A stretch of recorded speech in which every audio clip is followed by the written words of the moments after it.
اچھا جناب، سلام، نمستے، آداب۔ آج کی زبان اردو ہوگی یا ہندوستانی ہوگی؟ آج بڑی خوشی کا موقع ہے کہ دانش اقبال صاحب ایک نئی داستان لے کے آئے ہیں، داستان بیگم اختر۔ پہلی سلائیڈ میں آپ کو فیصل جو ہے پوسٹر کو وزٹ کرا دیں بھائی فیصل صاحب۔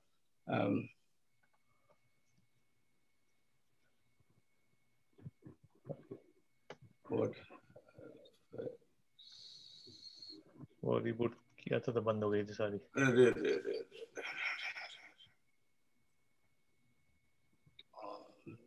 Let us see. Okay.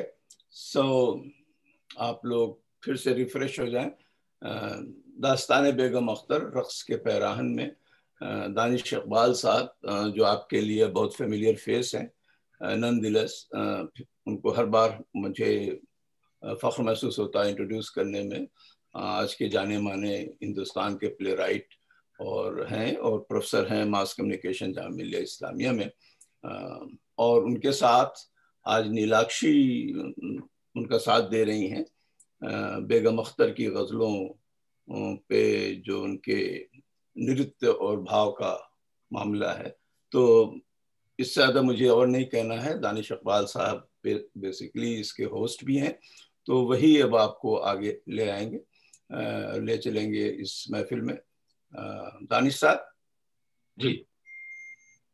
جی آداب خواتین و حضرات، آداب۔ مجھے بہت خوشی ہے کہ آج ہم ایک نیا تجربہ کرنے والے ہیں، ایک نیا ایکسپریمنٹ کرنے والے ہیں۔ نیلاکشی ہماری دوست ہیں اور ساتھی ہیں، اور بہت دنوں سے ہم لوگ بہت اچھی باتیں کر رہے ہیں، اور ہم لوگ رادھا اور کرشن کی جو کہانی ہے اس پہ ایک بڑا پروڈکشن ہندوستان میں کرنے والے تھے، لیکن کووڈ نے کہا کہ نہیں، رک جائیے اور بعد میں اور اچھی طرح سے کیجیے گا۔ تو مین وائل ہم لوگوں کی بات ہوئی، اور یہ خیال جو ہے یہ نیلاکشی کے ذہن میں آیا کہ کیوں نہ ہم لوگ کوئی ایسا تجربہ کریں، ایک ایکسپریمنٹ کریں۔ تو میں سمجھتا ہوں اور امید کرتا ہوں کہ آپ اسے پسندیدگی سے نوازیں گے، اور آپ کے فیڈ بیک کی روشنی میں ہم اس کو اور بہتر بنانے کی بھی کوشش کریں گے۔ تو چلیے آپ کی اجازت سے میں بسم اللہ کرتا ہوں، شروعات کرتا ہوں۔ خواتین و حضرات، معراج فن اور کمال سخن کی جستجو میں اگر ہم نازک انسانی جذبات کی لطافت کو، اپنی روح کی تمازت کو، دھڑکنوں کی شدت کو، اور جذب و مستی اور ذوق و شوق کی سرمست جدت کو ایک وجدانی کیفیت میں ڈھال دیں، اور دریائے موسیقی میں فکر و الفاظ کے بہاؤ سے مکمل طور پر ہم آہنگ ہو جائیں، بہتے چلے جائیں، تو ہم کلاسیکی غزل کے نادر تجربے کے گواہ بنتے ہیں۔ غزل، جیسا کہ آپ جانتے ہیں، اردو شاعری کے ماتھی کا جھومر ہونے کے ساتھ ساتھ ہندوستانی موسیقی کے آسمان کا چمکتا چاند بھی ہے۔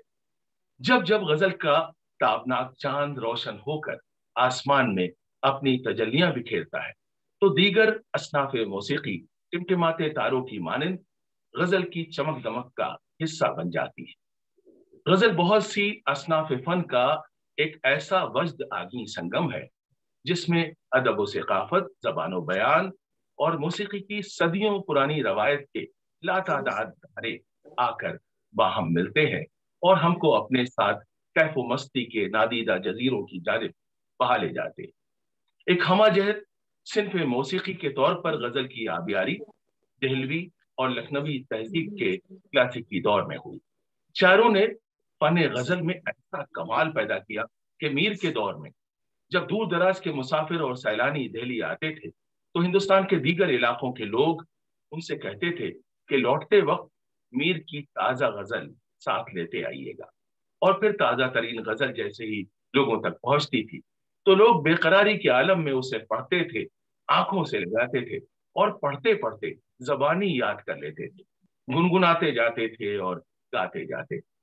گانے والیاں نئی غزلوں کی تلاش میں رہتی تھیں، اور دامے درمے سخنے تازہ غزلوں کو حاصل کرنے میں ایک دوسرے سے بازی مار لے جانا چاہتی تھیں۔ ادب کی اسی عوامی پذیرائی سے غزل کو موسیقی ریز طور پر گائے جانے اور پیش کیے جانے کے فن کو زبردست فروغ ملا۔ اور گانے والیوں کے ساتھ ساتھ مرد موسیقاروں اور گلوکاروں نے محسوس کیا کہ ان کے فن کا حسن اور اس کی مانگ غزل کے وسیلے سے کئی گنا بڑھ جاتی ہے۔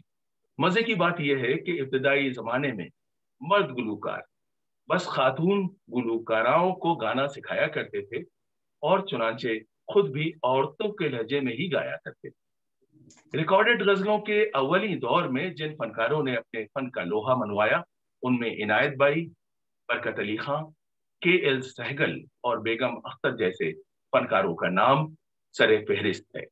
لیکن اگر پوچھا جائے کہ گراموفون غزل گائکی کے اولی دور کا سب سے مؤثر گلوکار کون ہے تو وہ نام صرف اور صرف بیگم اختر کا ہوگا۔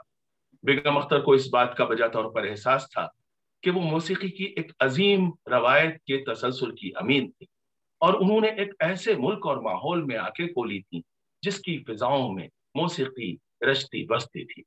خاص طور سے اودھ میں موسیقی اور رقص ایک ہی سکے کے دو پہلو تھے۔ پھر جب تاجدار اودھ کو جلا وطن کر دیا گیا تو رقص و موسیقی کا ایک قافلہ ان کے ساتھ ساتھ پیچھے پیچھے چلتا ہوا کولکتہ بھی جا پہنچا۔ بیگم اختر کا بھی تعلق لکھنؤ اور کولکتہ دونوں سے رہا۔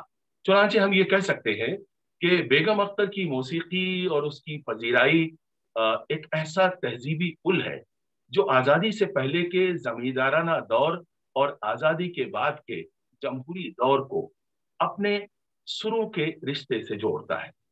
بیگم اختر نے اختری فیض آبادی کے روپ میں آزادی سے پہلے کے جاگیردارانہ ماحول میں اپنے فن کی ابتدا کی۔ پھر بدلتے وقت کے ساتھ ساتھ ان کے فن کا بھی ارتقا ہوا۔ چنانچہ آزادی کے بعد کے جمہوری دور میں انہوں نے بیگم اختر بن کر غزل کو ایک نئی عزت اور ایک نیا وقار بخشا۔ اس طرح سے ہم کہہ سکتے ہیں کہ غزل گائکی کو راجاؤں، مہاراجاؤں اور نوابین سے جمہور تک یعنی عوام تک پہنچانے کا کام بیگم اختر کی موسیقی نے بہت خوبصورت طرح سے سر انجام دیا۔ بیگم اختر نے اپنی موسیقی کی شروعات اختری فیض آبادی یعنی ایک خاندانی پیشہ ور فنکارہ کے طور پر کی تھی، اور پھر آزادی سے چند سال قبل ایک دور وہ بھی آیا جب بدلتے دور سے ہم آہنگ ہو کر اختری فیض آبادی نے موسیقی کو خیرباد کہہ کر گھر گرہستی کی ذمہ داریوں کو ترجیح دی۔ لیکن چند برسوں کے بعد وہ نئے دور کی ایک نئی آواز بن کر یعنی بیگم اختر بن کر نہایت پروقار روپ میں ہمارے سامنے آئیں اور ایک روشن ستارہ بن کر آسمان موسیقی پر ہمیشہ کے لیے چھا گئیں۔ اگر بدلتے ہندوستانی سماج نے یہ دیکھا تھا کہ اختری فیض آبادی جیسی کامیاب فنکارہ نے سب کچھ چھوڑ کر، لاکھوں کروڑوں کی دولت چھوڑ کر گھر گرہستی کی خاطر اپنے فن کی قربانی دی تھی اور گانا بند کر دیا تھا، تو دوسری جانب تیزی سے جدید تر ہوتے ہندوستانی سماج نے کچھ برسوں کے بعد یعنی تقریباً 8-10 سالوں کے بعد نہایت ستائشی نظروں سے یہ بھی دیکھا کہ فن موسیقی کی محبت بیگم اختر کو دوبارہ عوامی زندگی میں کھینچ کر لائی، اور جتنی ستائش اور پذیرائی ان کو موسیقی سے کنارہ کرنے پر حاصل ہوئی، اس سے بہت زیادہ ستائش اور تعریف و توصیف ان کی موسیقی کی دنیا میں دوبارہ واپسی پر ان کو ملی۔ تو بدلتی قدروں کا یہ منظرنامہ ہمیں سماجیاتی شعور کی ایک نئی جہت سے روشناس کراتا ہے۔ آزادی کے بعد کا وہ دور جس میں بیگم اختر کی واپسی ہوئی تھی، اسے ہندوستان میں ہم اردو زبان و ادب کی شام سے بھی تعبیر کر سکتے ہیں۔ اس ضمن میں بیگم اختر کے فن کی بے مثال مقبولیت اور کامیابی جس نے ان کو ملکہ غزل کے خطاب سے نوازا، ہم کو تیزی سے دور ہوتے جاتے ماضی کو دوبارہ واپس بلانے کی حسرت یا اس کی ایک زیری لہر کا بھی احساس دلاتی ہے۔ تو گردش ایام کو ایک بار پھر سے پیچھے لے جانے کے لیے آئیے درخواست کرتے ہیں ایک ایسی فنکارہ سے جنہوں نے اپنی جی محنت اور ریاضت سے اودھ کی صدیوں پرانی وراثت اور نزاکت کو بچائے رکھنے کی ذمہ داری نبھانے کا عہد کیا ہے۔ میری مراد نیلاکشی سے ہے۔ نیلاکشی نے اپنی تخلیقی سفر کی ابتدا محترمہ شبھا مدگل جو ہندوستان کی نامور فنکارہ ہے ان کے ساتھ کی۔ اس کے بعد نیلاکشی نے الہ آباد میں پنڈت اوم پرکاش مشرا جی سے فیض حاصل کیا، नीलाक्षी नृत्य और भाव दोनों ही फनून में यद-ए-तूला रखती हैं। बेहतर होगा कि हम उनसे दरख्वास्त करें कि वो शुरुआत भाव से करें। तो भाव में देखिए बहुत कम गुंजाइश होती है, उन्हें सिर्फ अपने हाथों का इस्तेमाल करना है और अभिनय का इस्तेमाल करना है, और फिर धीरे धीरे जैसे प्रोग्राम आगे बढ़ेगा हम नृत्य की आला मंजिलों की तरफ भी जाएंगे। आप जानते हैं कि जूम की और इस तरह के ऑनलाइन महफिलों की बहुत सी लिमिटेशंस हैं, और ये लिमिटेशंस जो हैं उसका मुकाबला जो है बहुत ज्यादा नीलाक्षी को करना है। तो सफ़ी लखनवी बहुत मशहूर शायर थे आखिरी दौर के, अगर आज की इस ऑनलाइन महफिल में लखनऊ से हमारे साथ होते तो सोचिए वो क्या कहते। वो आगाज रक्स से पहले नीलाक्षी से कुछ शायद इन अल्फाज में कुछ कहते। वो कहते, कोई सीख ले दिल की बेताबियों से, कोई सीख ले दिल की बेताबियों से, हर अंजाम में रक्स से आगाज देना। यानी हर अंजाम में रक्स से, या आप कहिए उनका असली जो उन्होंने लफ्ज इस्तेमाल किया था, उन्होंने कहा था हर अंजाम में रंगे आगाज देना। मैं कहता हूं हर अंजाम में रक्स से आगाज देना, गजल उसने छेड़ी मुझे साज देना, जरा उम्र रफ्ता को आवाज देना, जरा उम्र रफ्ता को आवाज देना। Over to Neelakshi.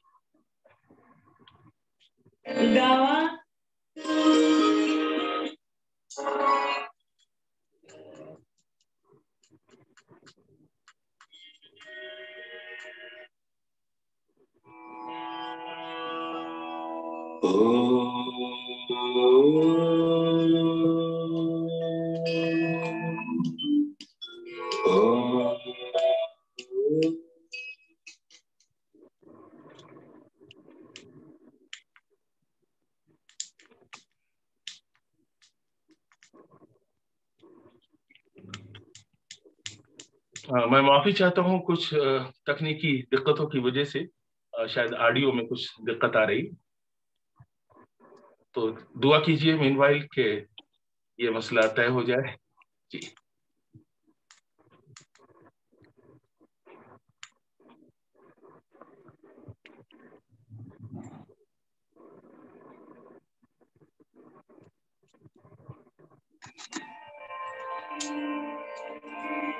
उल्टी हो गई सब तदबीर, उल्टी हो गई सब तदबीर, कुछ ना दाने काम किया, उल्टी हो गई सब तदबीर, चुना दाने काम किया, देखा इसमें बीमारी दिल ने, देखा इसमें बीमारी दिल ने, आखिर काम तमाम किया, उल्टी हो गई सब तदबीर।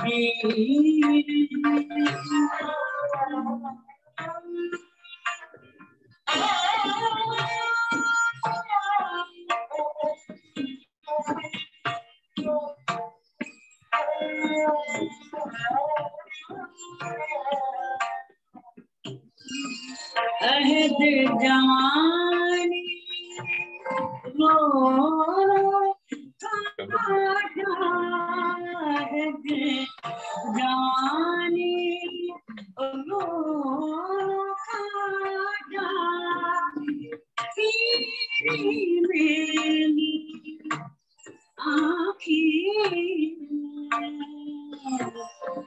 यानी रात बहुत थे जागे, यानी रात बहुत से जागे सुबह हुई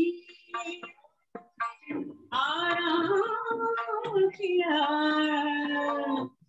उल्टी हो गई सब तदबीर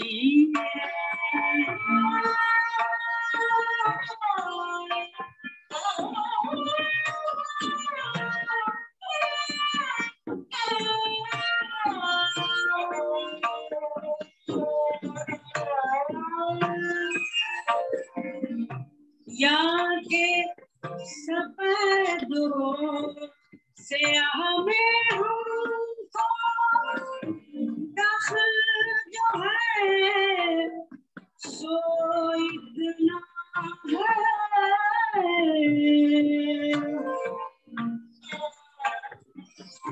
या के सफेदों से हमें हमको दखल जो है सो इतना है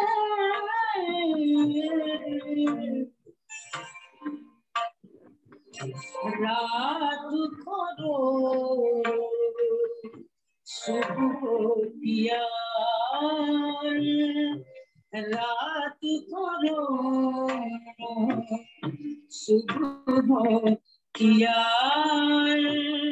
सुबह को जो शाम किया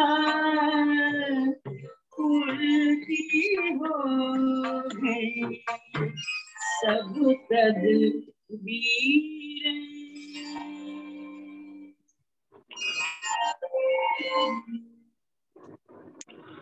जी बहुत शुक्रिया नीलाक्षी।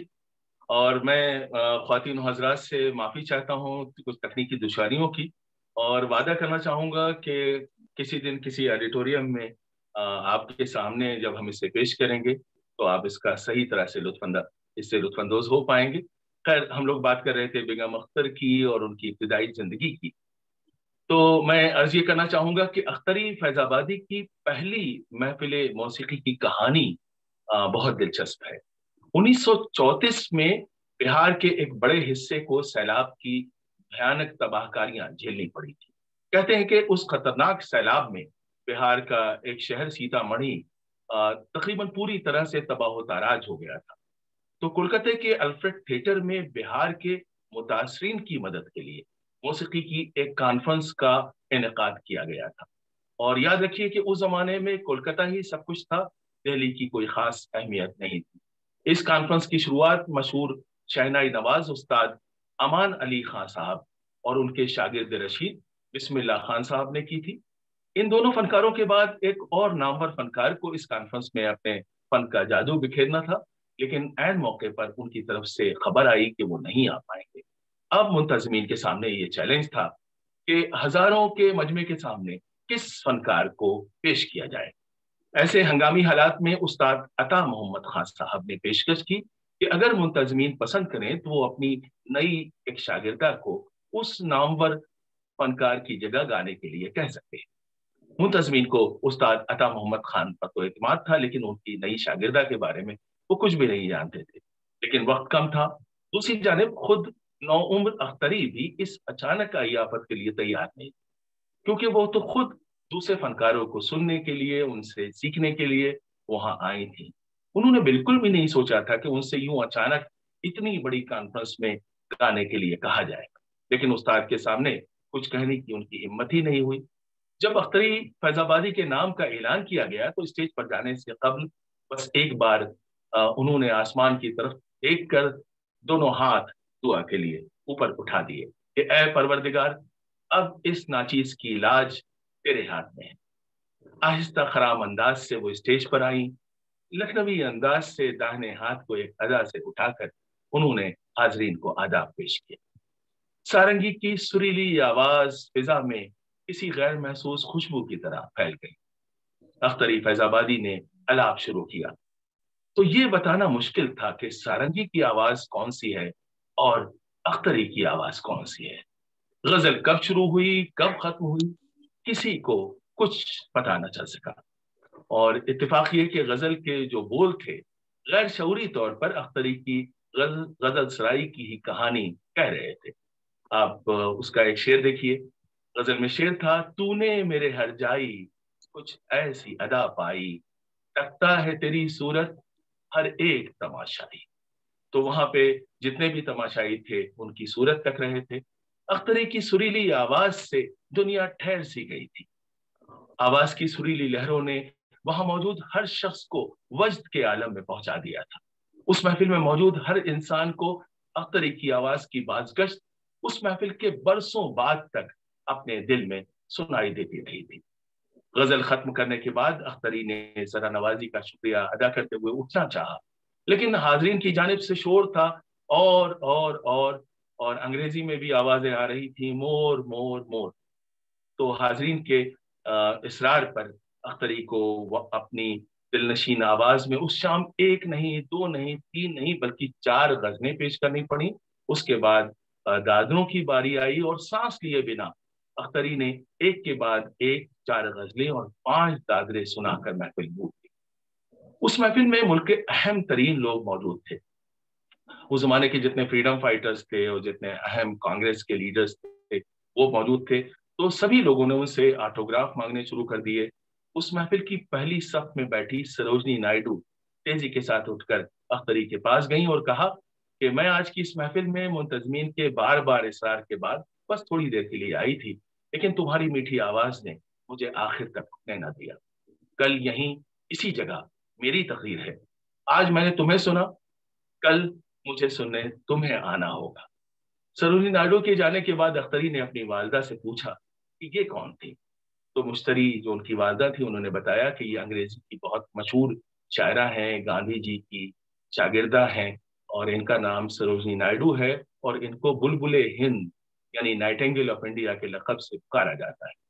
तो दूसरे दिन जब कोलकाता के इसी अल्फ्रेड थिएटर में सरोजनी नायडू हाजरीन से खिताब करने आई तो अख्तरी फैजाबादी के लिए वो खद्दर की एक खूबसूरत साड़ी लेकर आई जो उन्होंने अपने हाथों से बनाई थी।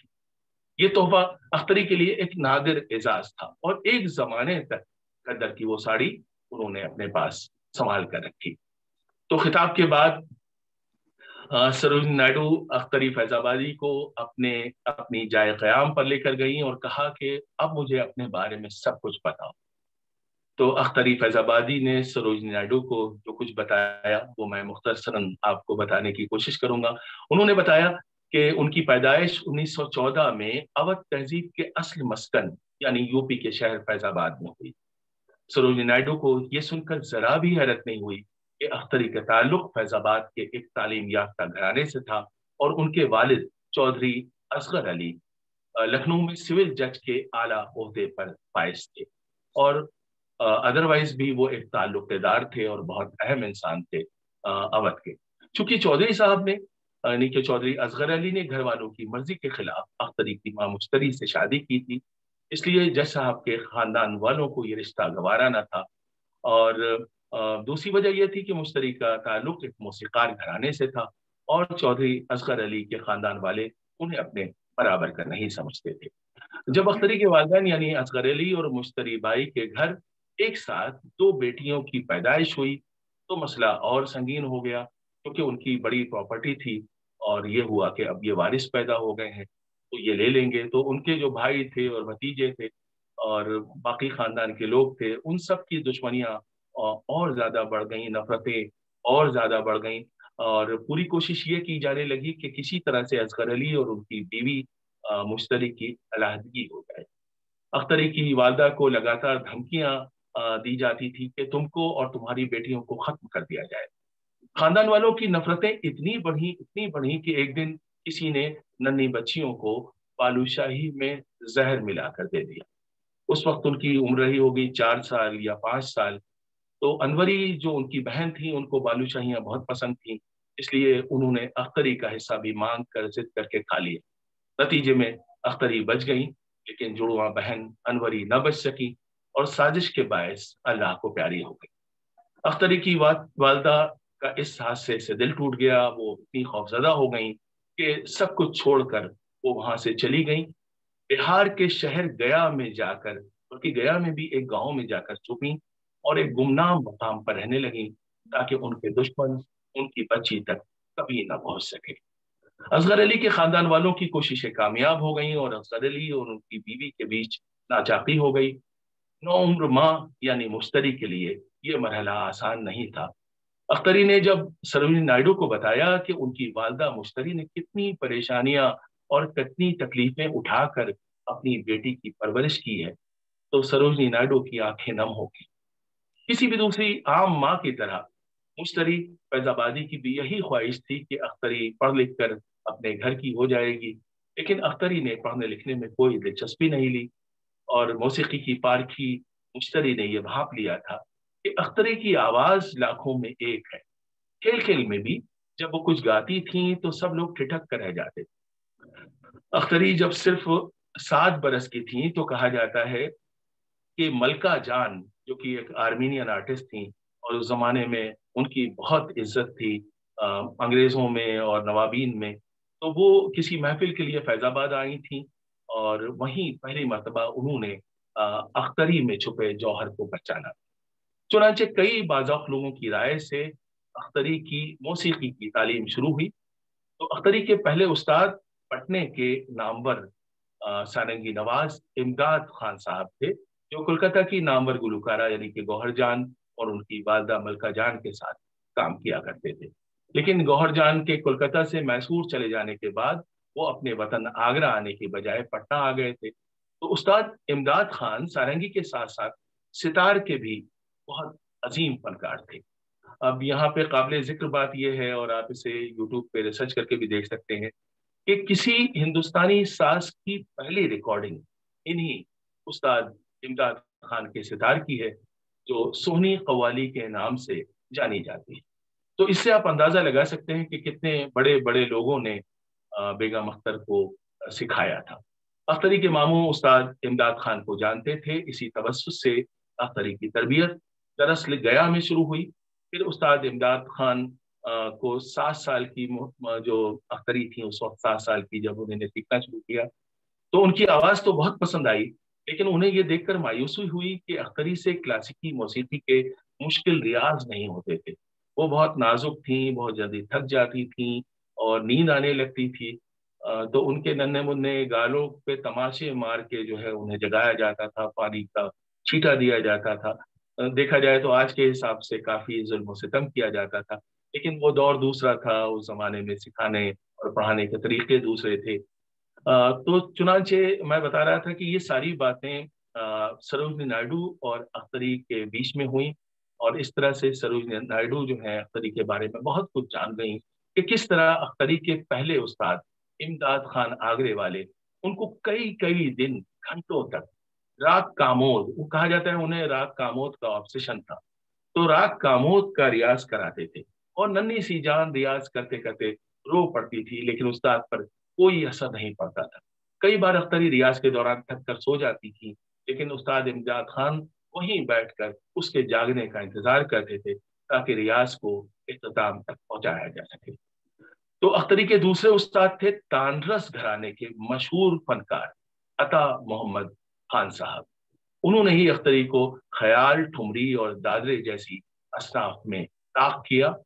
तो अख्तरी की तरबियत के दौरान गजल गायकी की तरफ अलग से हालांकि कोई तवज्जो नहीं की गई थी, लेकिन चूंकि खुद मुश्तरी और उस्ताद इमदाद खान से लेकर अता मोहम्मद खान तक सभी को गजलें पसंद थी, इसलिए अख्तरी ने खुद बखुद गजलों में खासी महारत हासिल कर ली थी। और ये महारत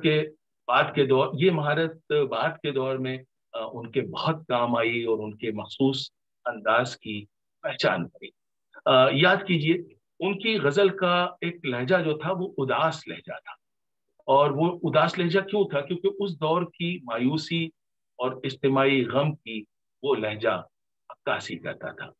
अब जैसे उनकी गजल का शेर है कि दिल तो रोता रहे, दिल तो रोता रहे और आंख से आंसू ना बहे, इश्क की ऐसी रिवायात ने दिल तोड़ दिया। मैं दरख्वास्त करना चाहूंगा नीलाक्षी से, अगर उनकी तकनीकी चैलेंजेस जो हैं अगर समाप्त हो गए हों, कामयाब हो गई हों, کہ دل توڑنے والی اس غزل سے اگر نیلاکشی دلوں کو جوڑنے کا کام کر سکیں آج کی اس محفل میں تو محفل کا لطف دوبالا ہو سکتا ہے. اور نیلاکشی کا جو بند کیمرہ ہے یہ مجھے فکر مند کر رہا ہے، لیکن مجھے خوشی ہے کہ کیمرہ کھل گیا ہے اور جلوہ آپ کے سامنے ہے. G over to نیلاکشی.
جی بہت شکریہ، بہت شکریہ نیلاکشی.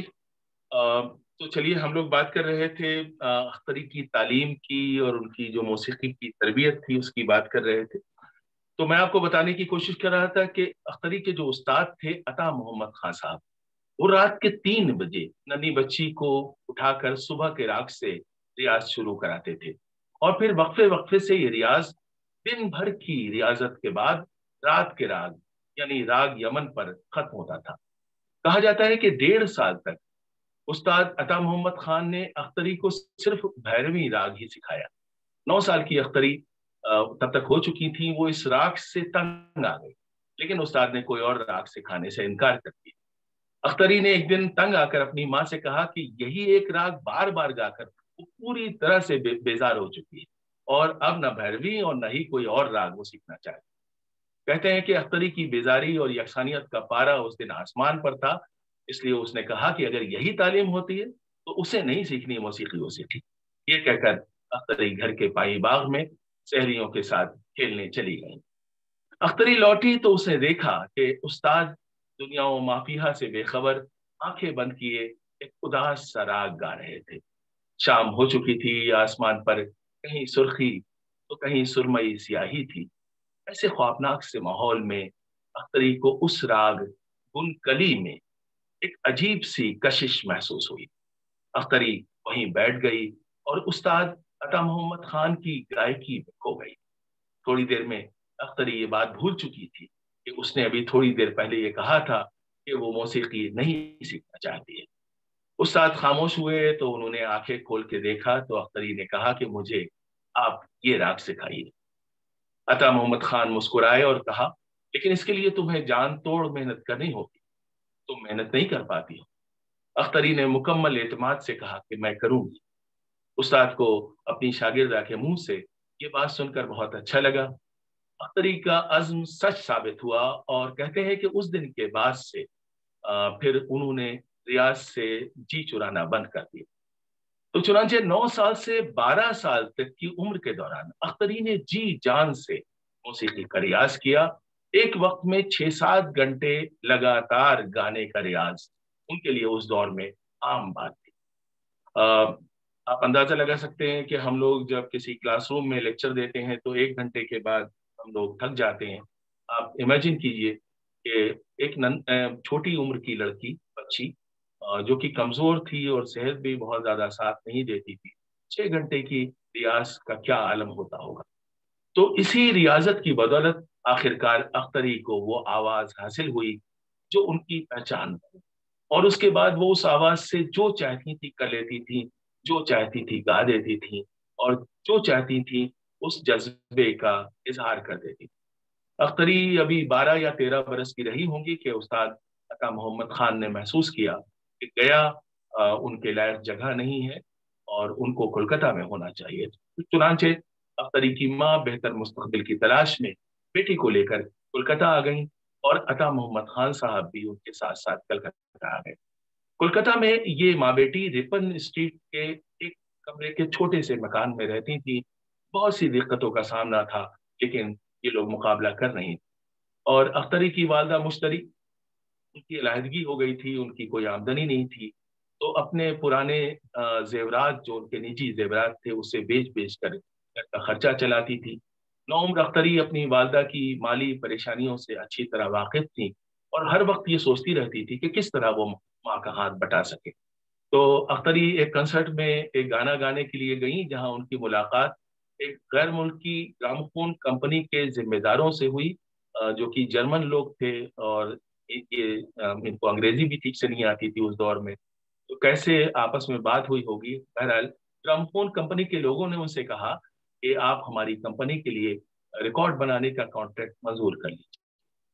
तो अख्तरी अपनी माँ की माली परेशानियों से इतनी फिक्रमंद थी कि उन्होंने वालदा से मशवरा किए बगैर ही रिकॉर्ड बनवाने के लिए हाँ कर। तो इस तरह से अख्तरी फैजाबादी की पहली रिकॉर्डिंग HMV के लिए की गई, जो कि एक बहुत बड़ा एजाज था। लेकिन वो बहुत डर रही थी कि पता नहीं माँ बहुत डांटेंगी, तो उन्होंने इस बात को माँ को नहीं बताया। और फिर धीरे धीरे उनके गानों के वो रिकॉर्ड चंद ही दिनों में मार्केट से गायब हो गए। कंपनी को उनके वो रिकॉर्ड दोबारा निकालने पड़े। उसके बाद मेगाफोन रिकॉर्ड कंपनी के मालिक, जिनका नाम था जेन घोष, जो कलकत्ता के बहुत अहम आदमी थे, उन्होंने अख्तरी फैजाबादी को रिकॉर्डिंग की पेशकश की। और जेन घोष की फरमाइश पर इस बार अख्तरी फैजाबादी ने गजलों के साथ साथ चंद बंगाली नगमे भी रिकॉर्ड कराए, जो कोलकाता के अलावा बाकी जगहों जैसे कि बनारस, दिल्ली, मुंबई के अलावा ढाका और चटगाम में भी बहुत मकबूल हुए। तो नामवर अदाकारा नरगिस की वालदा जतन भाई उस जमाने में वहीं रहती थीं, और नरगिस भी कम उम्र थी, वहीं रहती थी। पृथ्वीराज कपूर वहीं रहते थे, और राज कपूर भी उस जमाने में वहीं थे। तो देखिए हिंदुस्तान के सारे अहम फनकार उस जमाने में कलकत्ता में थे।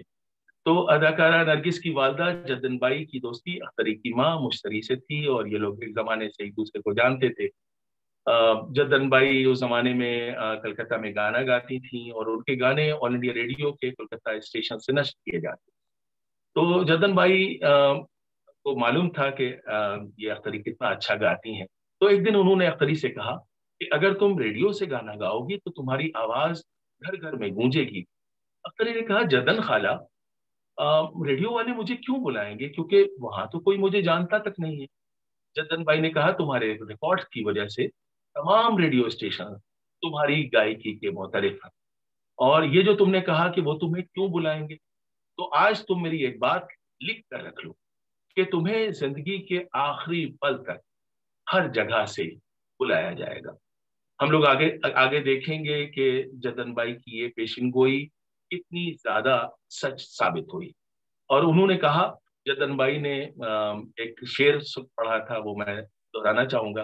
उन्होंने कहा, उसकी वजह यह है कि बकौल मीर तकी मीर ये फलक बरसों फिरता है, तब खाक के पर्दे से तुम्हारे जैसे फनकार निकलते हैं अख्तरी। ये शेर आपको याद होगा कि इसी दूसरी तरह से मतलब ये शेर है, लेकिन उन्होंने इसे एक जुमले में कहा। तो इस गुफ्तगू के बाद जद्दन बाई ने मुलाजिम से कहा कि हमारी पिटन निकालो, हम लोग अभी रेडियो स्टेशन जाएंगे। बस उसी दिन से इस तरह अख्तरी रेडियो की फनकार बन गई, जहां से उन्होंने कई यादगार प्रोग्राम पेश किए। मोमिन खां मोमिन की एक मशहूर गजल है, वो जो हम में तुम में करार था, तुम्हें याद हो कि ना याद हो। ये एक ऐसी गजल है जो रेडियो की देन है, और नीलाक्षी को भी ये गजल पसंद है, हम सबको बहुत पसंद है। और मुझे यकीन है कि वो इस गजल को नीलाक्षी इस गजल को इजहार का नया अंदाज जरूर देना चाहेंगी अपनी कथक अदायगी के वसीले से। Over to Neelakshi.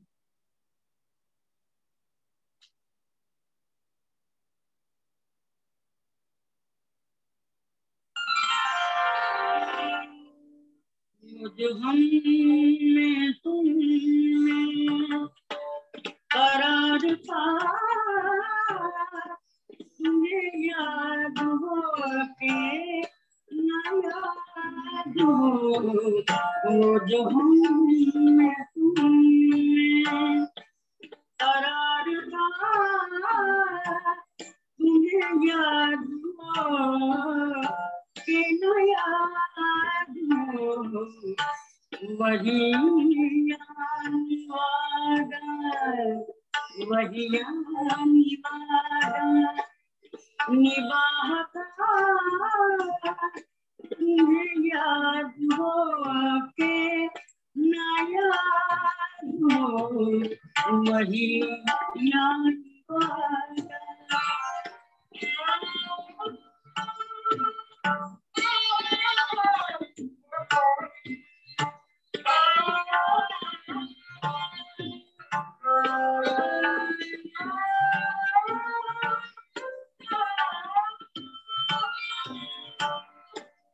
वो नए गिले शिकायतें, वो मजे मजे की हिकायतें,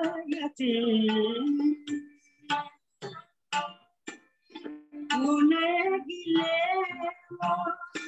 शिकायतें, वो मजे मजे की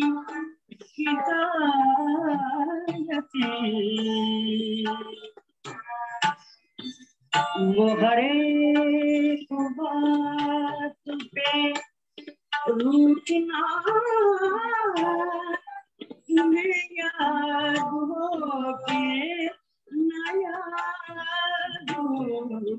वो हर एक बात पे रूठना, तुम्हें याद हो के ना याद हो। वो जो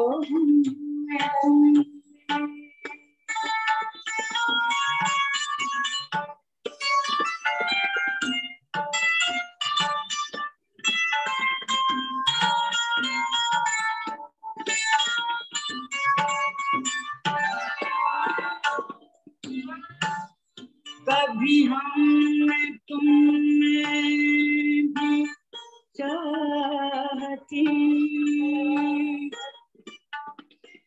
कभी हमसे तुमसे भी राहती,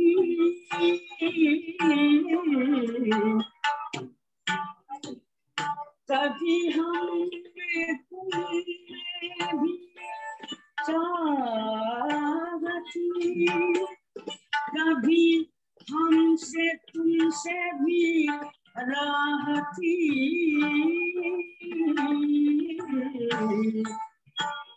कभी हम भी तुम भी थे आचना,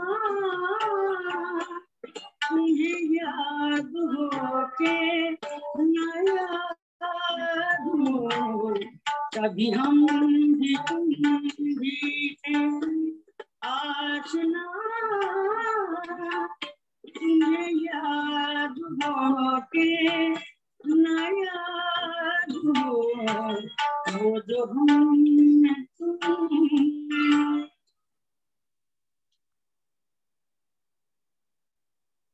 जी शुक्रिया, शुक्रिया नीलाक्षी, बहुत नवाजिश, मेहरबानी। तो हम लोग बात कर रहे थे कि रेडियो की लहरों से, ग्रामोफोन रिकॉर्ड्स के जरिए और अपनी महफिलों के वसीले से अख्तरी फैजाबादी मुल्क की नामवर गुलकारा बनकर उभर रही हैं। लेकिन उनकी माँ मुश्तरी बेगम चाहती थी कि जल्द से जल्द उनके हाथ पीले हो जाएं और वो अपने घर की हो जाएं। लेकिन अख्तरी के पास इधर उधर की बातों के लिए बिल्कुल वक्त नहीं था। उनके देरीना ख्वाबों को सितारों के आगे की मंजिलें नजर आ रही। मुश्तरी के समझाने बुझाने का जब अख्तरी पर कोई असर होता नहीं दिखा तो उन्होंने अपने करीबी अहबाब से मशवरा किया। सबकी राय यह हुई कि मुश्तरी बेटी को लेकर बरेली शरीफ में वाक़ एक सूफी बुजुर्ग की खानकाह पर जाएं। चुनांचे मुश्तरी बेटी को लेकर बरेली शरीफ जा पहुंची। जब ये लोग सूफी बुजुर्ग की खानकाह पर पहुंचे तो अंधेरा हो चुका था। पीर साहब, वहां के जो पीर साहब थे वो फाल निकालने के लिए मशहूर थे और इस मकसद के लिए उनके सरहाने दीवाने हाफिज जो है रखा रहता था। सूफी साहब बाज़ौक़ इंसान थे तो दीवाने हाफिज के साथ साथ कुछ और किताबें भी रखी होती थी।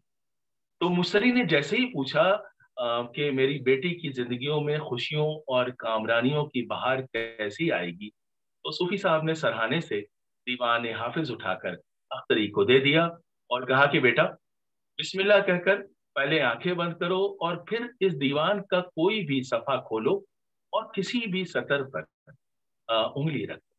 जिस शेर पर तुम उंगली रखोगी वही तुम्हारी किस्मत का इशारा मुझे देगा और मैं बता पाऊंगा कि क्या होने वाला है। सूफी साहब ने कहा, मुझे बताओ कि वो शेर कौन सा है जिस पर तुमने उंगली रखी थी। तो अख्तरी ने पास रखी शमा की रोशनी में जाकर वो शेर देखा और पढ़ा। वो शेर था, दीवाना बनाना है तो दीवाना बना दे, वरना कहीं तकदीर तमाशा न बना दे। सूफी साहब हैरत ज़दा रह गए, कहने लगे दीवाने हाफिज में भला ये उर्दू शेर कहाँ से आ सकता है। तो उन्हें कुछ शक हुआ, इसलिए उन्होंने पूछा, क्या तुम्हारे हाथों में दीवाने हाफिज नहीं है? अख्तरी ने कहा, नहीं, ये तो बेजाद लखनवी का दीवान है। सूफी साहब ने कहा कि जो होना था हो गया, अब यही गजल तुम्हारी किस्मत के रास्ते खोलेगी।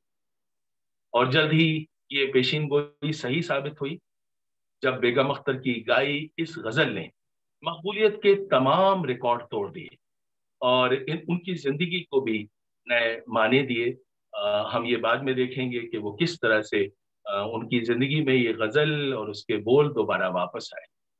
तो बेजाद लखनवी की इसी गजल ने बेगम अख्तर को मुल्क की मकबूल तरीन गुलकारा गायिका बना दिया। इस गजल के रिकॉर्ड इतने ज्यादा फरोख्त हुए, इतने ज्यादा बिके कि ग्रामोफोन कंपनी को फौरन लंदन से एक रिकॉर्ड प्रोसेसिंग यूनिट हिंदुस्तान मंगाना पड़ा ताकि ज्यादा से ज्यादा रिकॉर्ड जल्द से जल्द हिंदुस्तान में ही बनाए जा सके और शायकीन की बढ़ती हुई मांग पूरी हो सके। तो देखिए, मैं एक बहुत अहम बात ये बताने की आपको कोशिश कर रहा हूँ कि बेगम अख्तर की वजह से हिंदुस्तान में रिकॉर्ड बनने का सिलसिला शुरू हुआ। वरना पहले ये होता था कि रिकॉर्डिंग यहाँ से जाती थी वैक्स पे या दूसरे मीडियम पे और उसके बाद रिकॉर्ड बन के पानी के जहाज से हिंदुस्तान आया करते थे। अख्तरी फैजाबादी को निजाम हैदराबाद की जुबली के मौके पर मुबारकबादी गाने के लिए भी बुलाया गया। ये बहुत बड़ा एजाज था उस जमाने में। उस मौके पर उन्होंने जो कसीदा वहां गाया, तो उस कसीदे में उन्होंने तखल्लुस में अख्तरी लफ्ज का भी इस्तेमाल किया। इससे ये ख्याल भी पैदा होता है कि इब्तदाई दौर में वो शेर भी कहने की कोशिश करती थी, लेकिन बाद के दौर में ये सिलसिला शायद खत्म हो गया, या उनके पास ज्यादा वक्त नहीं था कि वो शेर गोई भी करती और एक शायर के तौर पर भी अपनी शिराख बना पाती। तो अख्तरी फैजाबादी की बढ़ती मकबूलियत के पेश नज़र फिल्म साजों ने कई बार उनको फिल्मों में काम करने के लिए मदऊ किया, लेकिन उन्होंने सिर्फ वही फिल्में की जिनमें उनके गाने के लिए मुनासिब गुंजाइश थी या वो रोल किसी गुलकारा का था। चुनाचे आज़ादी से 14 या 15 साल पहले एक के बाद एक उनकी कई फिल्में आई, जिनमें नल दमयंती, नाच रंग, एक दिन की बादशाहत, मुमताज बेगम, अमीना, नसीब का चक्कर वगैरह शामिल हैं। इनमें से कुछ फिल्मों के कुछ सीन कभी कभी फुटकर यूट्यूब पे मिल जाते हैं, आप उन्हें देखने की कोशिश कर सकते हैं। उस जमाने में फिल्म के अदाकार किसी फिल्म कंपनी के लिए तनख्वाह पर काम किया करते थे। तो याद रखने की बात यह है कि दिलीप कुमार को शायद 1000 रुपए मिले थे, तो उस जमाने का सबसे बड़ा पेमेंट। अख्तरी फैजाबादी कोलकाता की ईस्ट इंडिया फिल्म कंपनी में उससे बहुत पहले कॉन्ट्रैक्ट पर थी और उन्हें उस सस्ते जमाने 2000 रुपए माहाना तनख्वाह मिला करती थी, जो उस जमाने के हिसाब से बहुत बड़ी रकम होती।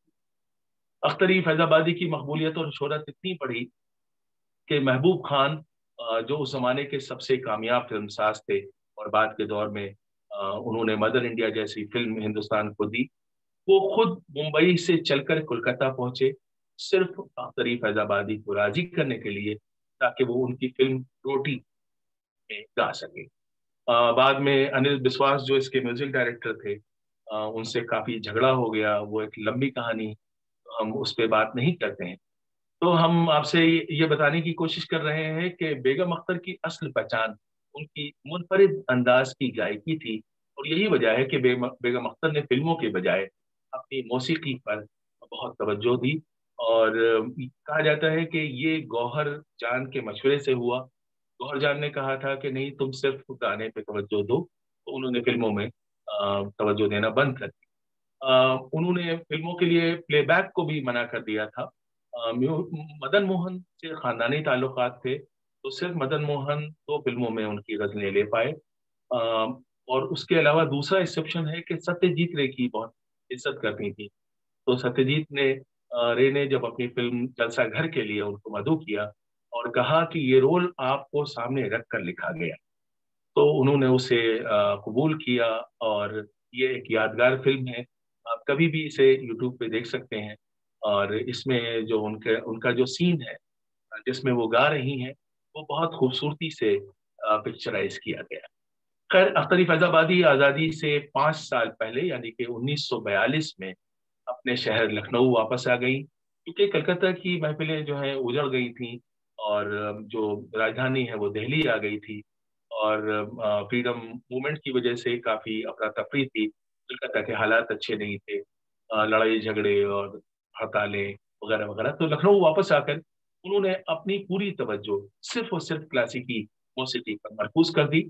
और उस दौर में उनके उस्ताद थे एक बहुत बड़े माहिर फन जनाब अब्दुल वहीद खान साहब, जिनको बाकायदा तनख्वाह पे रखा गया था। और इतने बड़े फनकार को एक एम्प्लॉय के तौर पे रखना, उनका पूरा स्टाफ हुआ करता था, तबले से लेके सारंगी से लेके और बाकी लोग बाकायदा एक रेपर्टरी के तौर पे वो उन सबको मेंटेन करती थी। और उस दौर की मौसीकी में अवधी अंदाज की वापसी से एक अजब हुस्न पैदा हुआ है, जो बेख्तियार हम सबका दिल मोह लेता है। और उस दौर का एक दादरा है जो शायद हिंदुस्तान का सबसे पसंदीदा दादरा भी कहा जा सकता है। आपने सुना होगा, हमरी अटरिया पे आजा संवरिया, देखा देखी तनिक हो जाए। तो ये जो देखा देखी है, उसके तनिक हो जाए की का जो हुस्न है वो इतना अच्छा है, इतना मनमोहक है कि ये कई बार फिल्मों में भी रूप बदल बदल के लिया जाता है, लेकिन देखने वालों का दिल नहीं भरता, सुनने वालों का दिल नहीं भरता।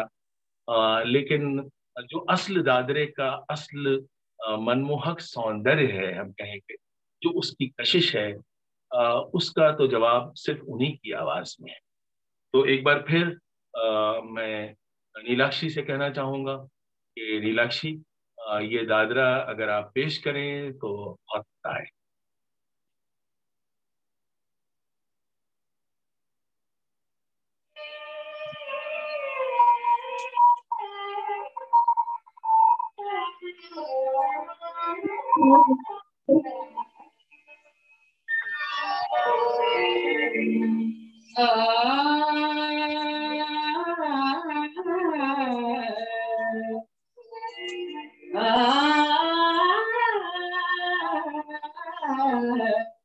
हमरिया तेरिया पे आओ सारिया देखा देखी बलम भई जाए। हमरिया तेरिया पे आओ सारिया देखा देखी बलम भई जाए। हमरिया तेरिया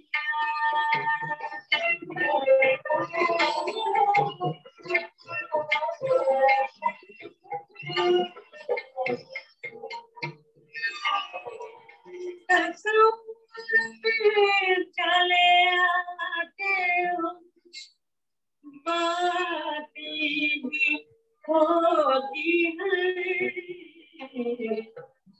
शबे फुर्सत भी होती है, मुलाकातें भी होती है। हमरिया तेरिया पे आओ सारिया देखा देखी बलम होई जाए। हमरिया तेरिया पे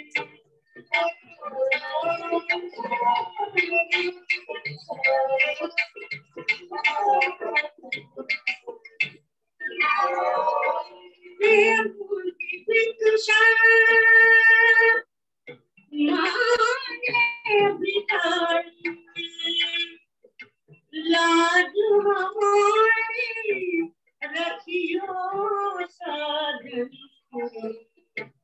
प्रेम की भिक्षा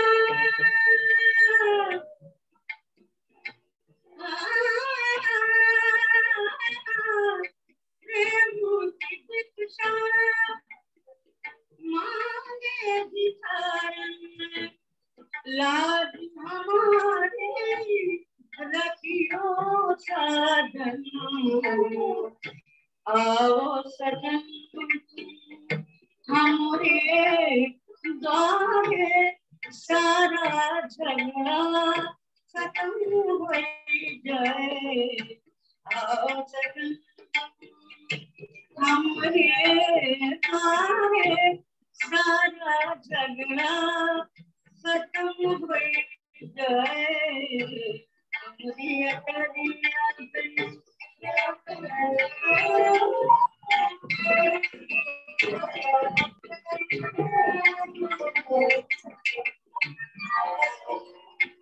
तुम्हारी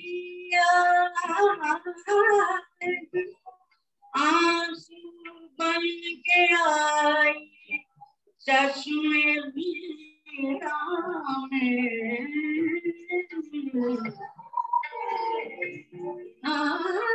तुम्हारी आंसू बन के आई चश्मे मीरा में,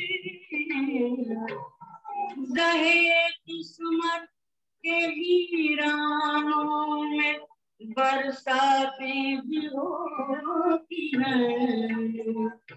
हमरिया तेरिया पे आओ सारिया देखा देखी बलम हुई जाए। हमरिया तेरिया पे आओ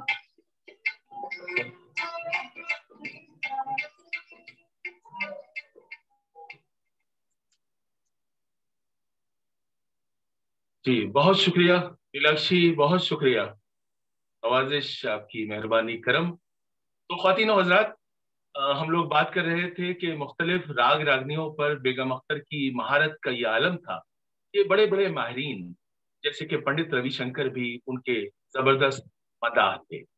पंडित रविशंकर ने अपनी तसनीफ को, उनकी किताब है अनुराग में, उसमें लिखा है कि बेगम अख्तर अलग अलग रागों के इम्तिजाज से एक ऐसा मजमूई तासुर पैदा करती थी जो सिर्फ और सिर्फ वो पैदा कर सकती थी, जो उनका मखसूस सुर होता था। और ये सच है कि बेगम अख्तर की एक मुनफरिद लय थी। जिस तरह से वो गाती थी, उनके अलावा न उनसे पहले किसी ने गाया, न उनके बाद कोई वैसे गा सकता है। और वो लय उनके सामीन के दिलों पर बराह रास्त असर करती थी। और इसकी छोटी सी मिसाल हमारी आज की महफिल है। हालांकि काफी ऑडियो ड्रैग आ रहा है टेक्निकल चैलेंजेस की वजह से, लेकिन उसके बावजूद आप उस लय को महसूस कर सकते हैं।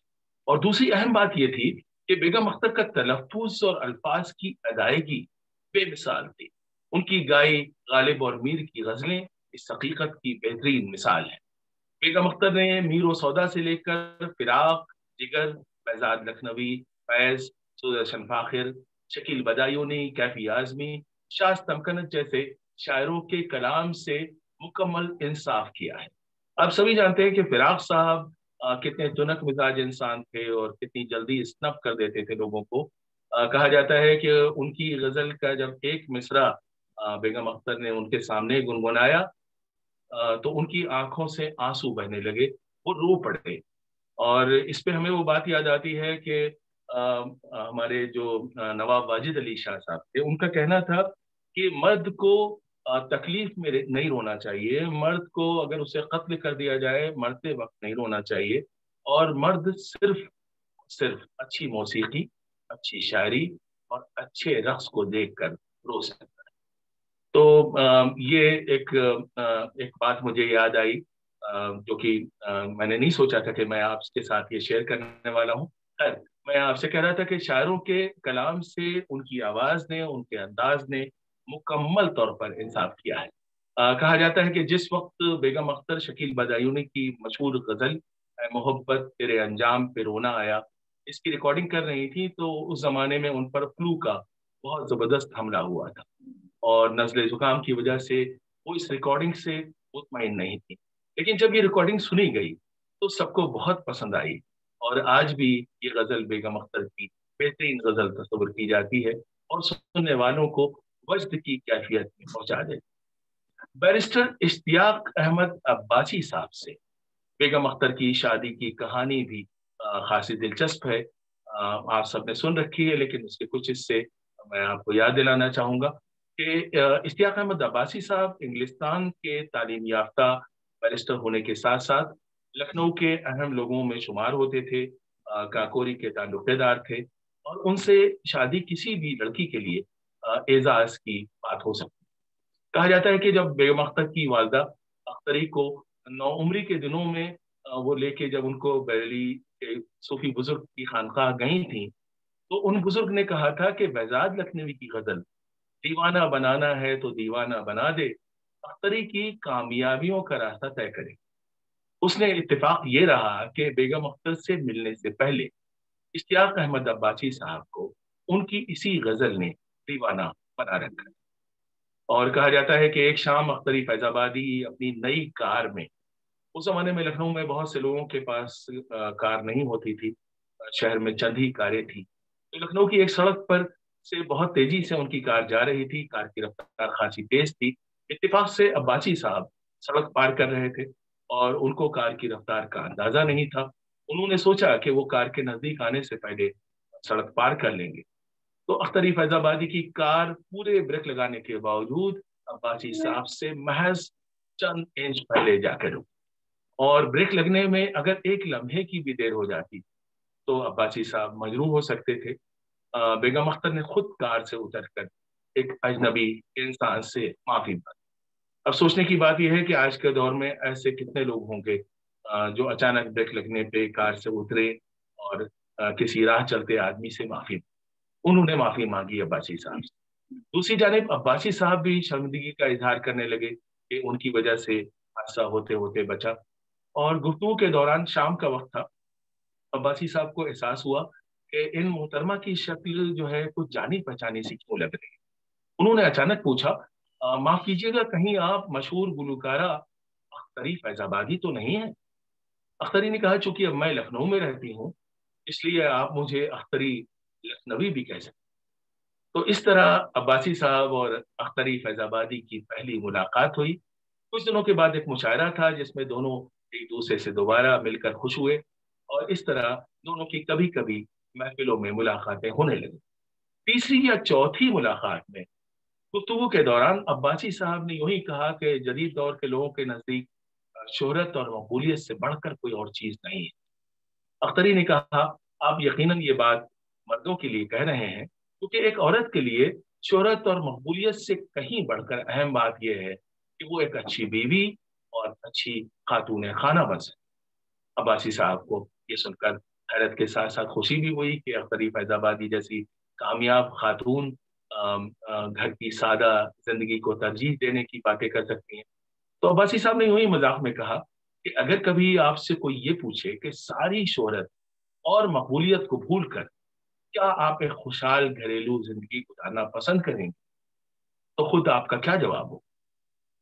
अख्तरी ने हंसकर कहा कि अगर ये सवाल बैरिस्टर अब्बासी करे तो मेरा जवाब शायद हाँ भी हो सकता। अब्बासी साहब ने कहा, फिर तो बेहतर यही होगा कि किसी अच्छे दिन आपसे पूछ कर देख लिया जाए।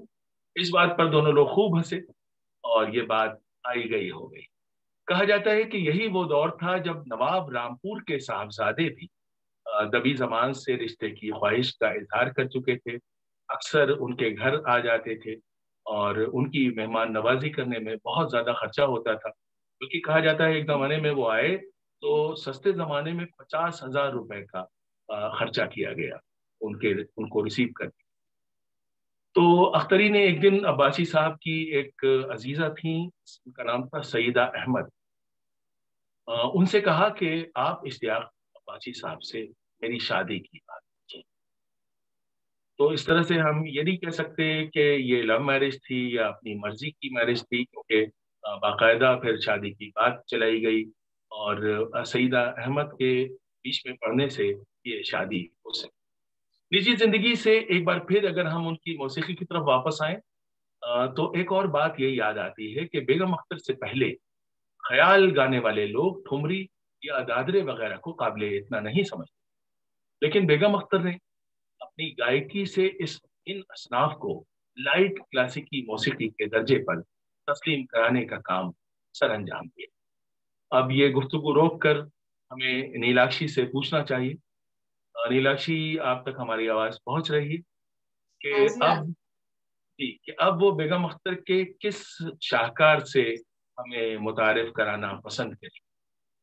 जी, ओवर टू नीलाक्षी।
चार महीने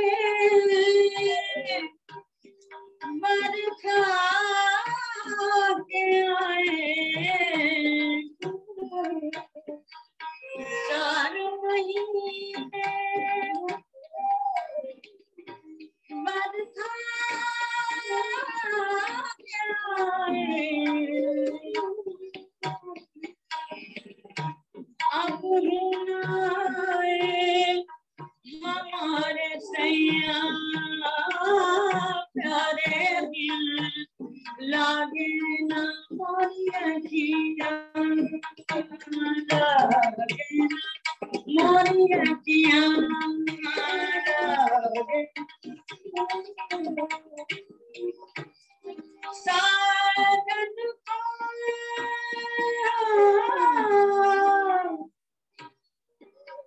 पतियाँ लिखूं और लिखूं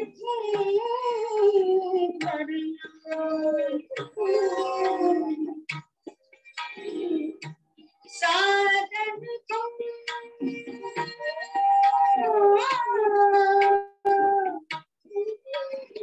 पतियाँ लिखूं और लिखूं परिणाम, जब से पिछले साल मोरी हो गई तुम्हारा, लागे ना मोरी अखियाँ,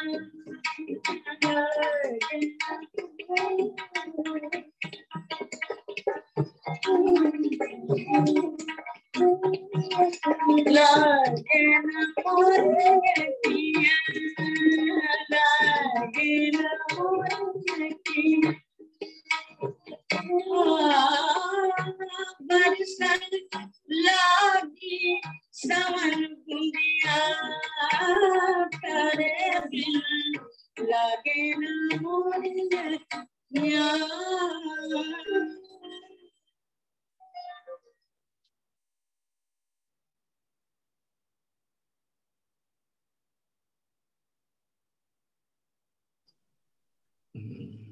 कर दिया।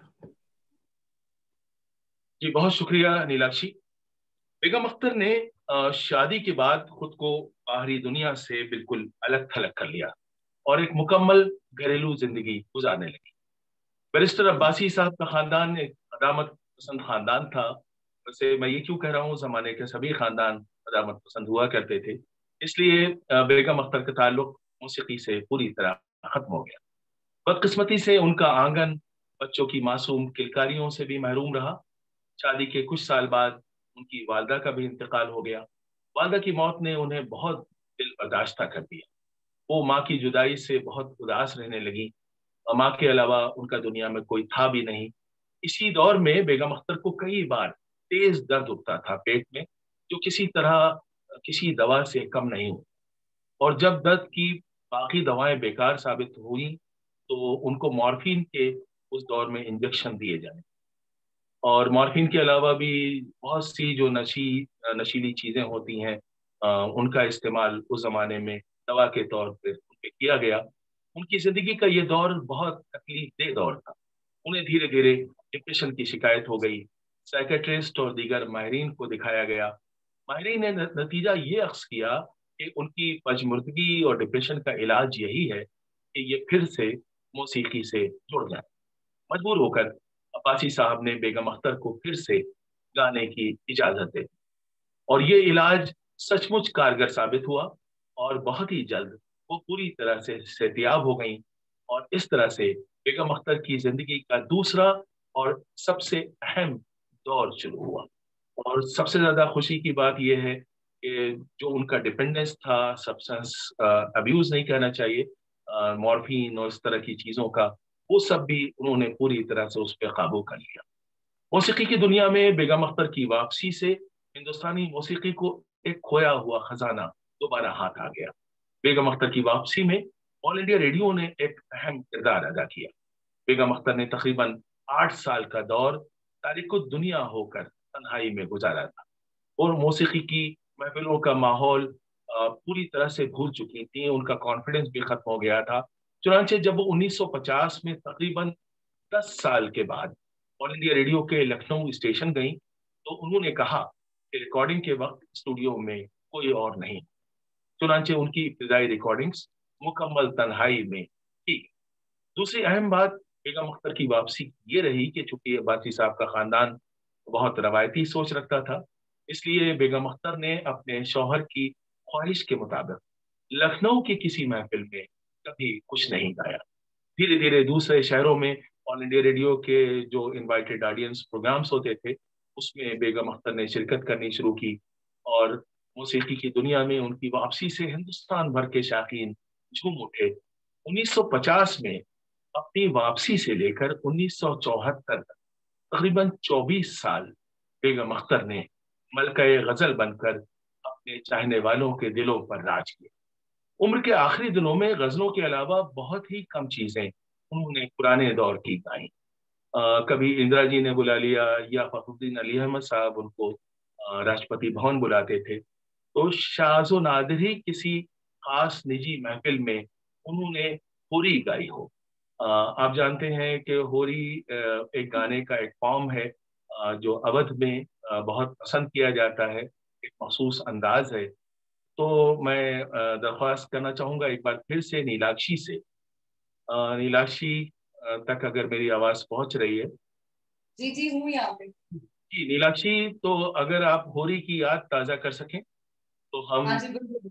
भूले बिसरे अंदाज का फिर से लुत्फ ले सकेंगे। जी जी। जी ओवर टू नीलाक्षी।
بہت شکریہ نیلاکشی.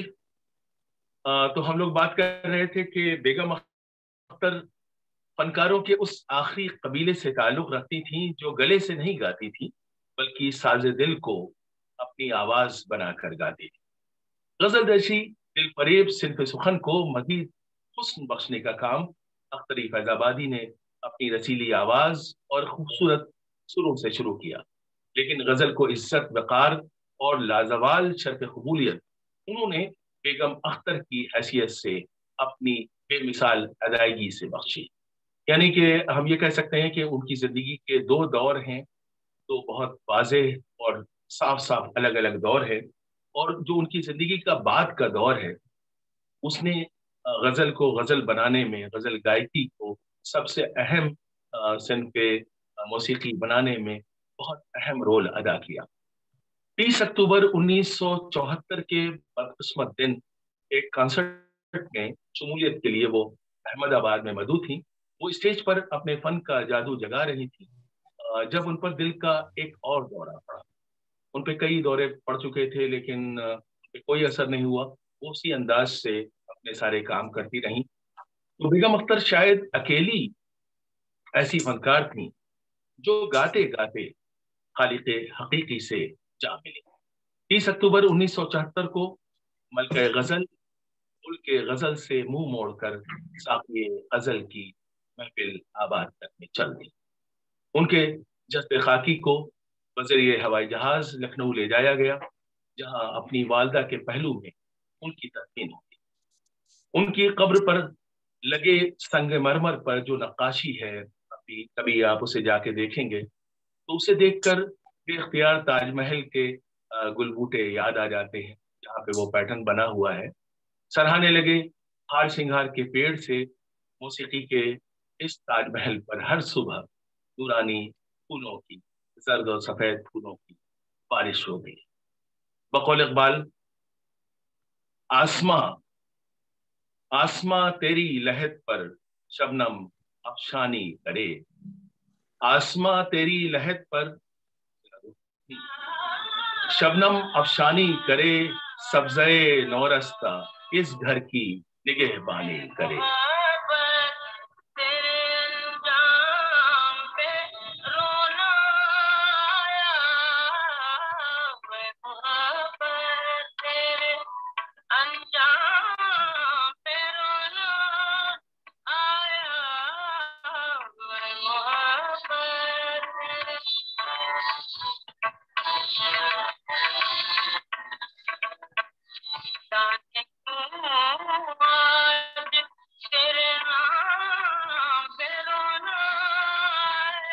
تو جانے کیوں آج تیرے نام پہ رونا آیا، اے محبت تیرے انجام پہ رونا آیا. تو اس کے ساتھ ہی ہماری آج کی چھوٹی سی پیشکش، پوری پیشکش اپنے انجام تک پہنچتی ہے. بہت شکریہ، نوازش، کرم، مہربانی آپ سب کی. بہت بہت شکریہ دانش صاحب اور نیلاکشی صاحبہ. کچھ کہنا بیکار ہے، ہم لوگ بالکل مسمرائز تھے. بہت ہی